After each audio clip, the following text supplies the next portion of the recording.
शफाफ इंतखाबी अमल की सूरत में अवाम के पास ये मौका ज़रूर मौजूद होगा कि वो अपने वोट की अहमियत और क़ुव्वत को इस्तेमाल करते हुए अपनी और मुल्क की तकदीर के बारे में दुरुस्त फैसला कर सकें।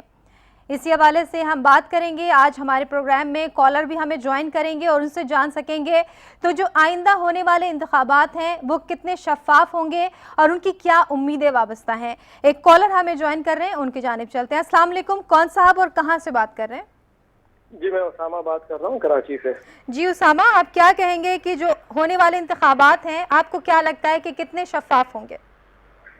देखें जी, शफाफ होने के हवाले से तो उम्मीदें ही लगाई जा सकती हैं, लेकिन सबसे इम्पोर्टेंट सवाल जो हमेशा था पाकिस्तान के अंदर मौजूद है वो ये है कि लोग वोट देने निकल रहे हैं या नहीं निकल रहे हैं। सबसे ज्यादा जो इंतखाबात शफाफ नहीं हो पाते उसकी वजह ये होती है कि एक पाकिस्तानी वोट देने जाता ही नहीं है। अगर आप देखें पिछले इलेक्शन के अंदर भी कोई 30% लोग वोट देने के लिए निकले हैं और गैलप के सर्वे के मुताबिक उसके अंदर से भी कम 12% वोट ऐसे थे जो या तो बोगस थे, वो ठप्पा वोट थे और या फिर वो प्रेशर में डाले गए थे। 18% पाकिस्तानी वोटर अगर वोटिंग स्टेशन पे जाएगा तो जाहिर है बाकी जो 82% है उसके ऊपर क्या होगा। वो हम एक खुली फील्ड छोड़ देते हैं उन लोगों के लिए जो इस इलेक्शन को एक शफाफ इलेक्शन के बजाय एक बदनुमा इलेक्शन बनाना चाहें, और उसके नतीजे में जो हुकूमतें बन के आती हैं और जो लोग हमारे ऊपर हुक्मरान बनते हैं वो बिल्कुल वैसे ही बनते हैं जैसे आज हम अपने सामने देख रहे हैं। ठीक है उसामा, आपका बहुत शुक्रिया। उसामा कराची से उन्होंने हमें ज्वाइन किया था और उनका यही कहना था कि लोग वोट डालने के लिए निकलते ही नहीं है। जो 18% लोग हैं सिर्फ वही बाहर निकलते हैं वोट डालने के लिए। एक और कॉलर हमारे साथ मौजूद है। अस्सलाम वालेकुम, कौन साहब और कहाँ से बात कर रहे हैं? तारिक बात कर रहा हूँ जी, कराची से। जी तारिक, आप क्या कहेंगे? मैं यही कहूंगा जी कि वोट ही जो है वो उम्मीद है पाकिस्तान की। अगर वोट ही के जरिए हम कोई तब्दीली ला सकते हैं, वहाँ पे दो ऑप्शंस हैं, या तो वोट के जरिए, फिर दूसरी रास्ता जो नजर आता है कि यानी कि तशद्दुद और दहशतगर्दी और ये तमाम चीजें। तो अगर हम उसको अवॉइड करें और जो वोट की जो ताकत है उसको हम इस्तेमाल करें, इलेक्शन वाले दिन निकलें, इसको हॉलीडे डे के तौर पर ना बनाएं और जाएं और अपनी राइट्स के लिए वोट दें और वोट के जरिए ऐसे लोगों को मुंतखब करें जो अच्छे हैं, वो दयानतदार हों। हाँ। और जो हमारे मसाइल को हल कर सकें। ठीक है, बहुत शुक्रिया। तारिक हमारे साथ कराची से मौजूद थे। उनका यही कहना था कि वोट ही हमारी ताकत है, हम वोट देंगे तो तब्दीली आएगी और लोग निकलें और वोट डालें ताकि तब्दीली जो है वो आए। एक और कॉलर हमें ज्वाइन करेंगे, उनसे भी बात करेंगे और जान सकेंगे जो नए इलेक्शन कमीशन, जो नया इलेक्शन होने वाला है, जो नए इंतखाबात होने वाले हैं उसमें शफाफ वोटर लिस्टों और जो इंतखाबाती अमल है वो मुमकिन नजर आता है या नहीं। एक कॉलर हमें ज्वाइन कर रहे हैं। अस्सलाम वालेकुम, कौन साहब और कहाँ से बात कर रहे हैं? जी, मैं फैसलाबाद से शहजाद विक्की बोल रहा हूँ। जी, क्या कहेंगे शहजाद? जी, अब हम बस यही चाहते हैं कि पाकिस्तान में रहते हुए जो हमारी अवाम है ना वो वोटिंग के लिए निकले। अगर हम वोट डालेंगे तो पाकिस्तान की तकदीर बदलेगी। ठीक है, बहुत शुक्रिया। फैसलाबाद से शहजाद हमारे साथ मौजूद थे।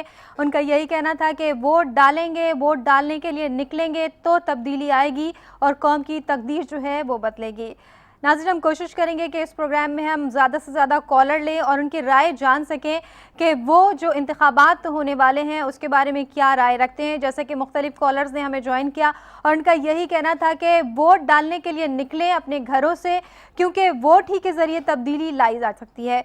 एक और कॉलर हमारे साथ मौजूद है। अस्सलाम वालेकुम, कौन साहब और कहाँ से बात कर रहे हैं? जी वालेकुम अस्सलाम मैडम, खुर्रम बात कर रहा हूँ मैं कराची से। जी खुर्रम, आप क्या कहेंगे?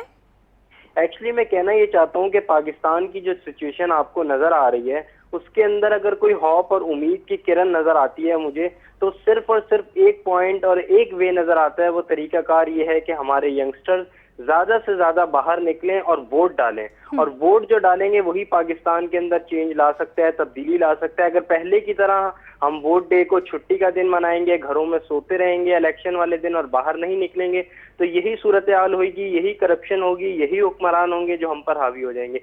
लेकिन अगर हम बाहर निकल के किसी ऐसे शख्स को वोट देंगे जो तालीम के लिए काम कर सके, जो सेहत के लिए काम कर सके, जो पाकिस्तान का इमेज इंटरनेशनली तौर पर अच्छा कर सके, जो बेरोजगारी खत्म कर सके, हमारे नौजवानों के अंदर आप ठीक है खुर्रम, आपका बहुत शुक्रिया। कराची से खुर्रम मौजूद थे और उन सब का यही कहना है कि वोट डे को छुट्टी का दिन समझकर ना मनाया जाए, बल्कि अपने वोट का इस्तेमाल किया जाए और यंगस्टर्स बाहर निकलें ज़्यादा से ज़्यादा। एक और कॉलर हमें ज्वाइन कर रहे हैं। अस्सलाम वालेकुम, कौन साहब और कहाँ से बात कर रहे हैं?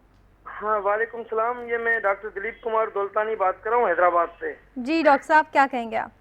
हाँ, मैं ये कहूँगा कि ये यहाँ पर तो खास कर शहरों के अंदर तो इस तरह होता है कि वोट आप डालो नहीं डालो आपका वोट पड़ जाता है, तो ये सूरत होती है। और दूसरी बात ये कि हम कहते हैं वोट लाजमी डालना चाहिए, ये बिल्कुल सही बात है कि वोट अगर हम नहीं डालेंगे तो धांधली के चांसेस ज्यादा बढ़ जाते हैं।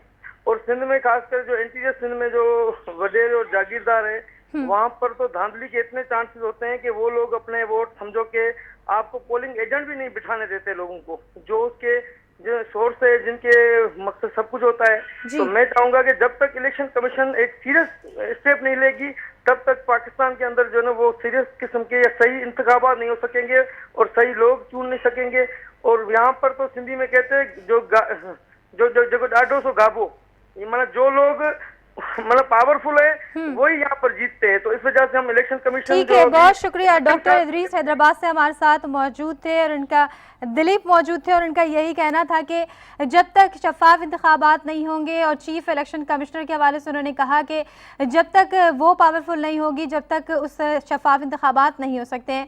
नाज़रीन, पार्लिमानी कमेटी ने चीफ इलेक्शन कमिश्नर के लिए फ़खरुद्दीन जी इब्राहिम के नाम पर भी इत्तेफाक कर लिया है। अब देखना यह है कि जैसा कि लोगों की उम्मीदें हैं कि जो इंतखाबात होंगे वो शफाफ होने चाहिए और ज़्यादा से ज़्यादा जो यंगस्टर्स हैं, लोग हैं, वो अपने वोट कास्ट करें और वोट के दिन को छुट्टी का दिन समझकर घर पर ना गुजारें।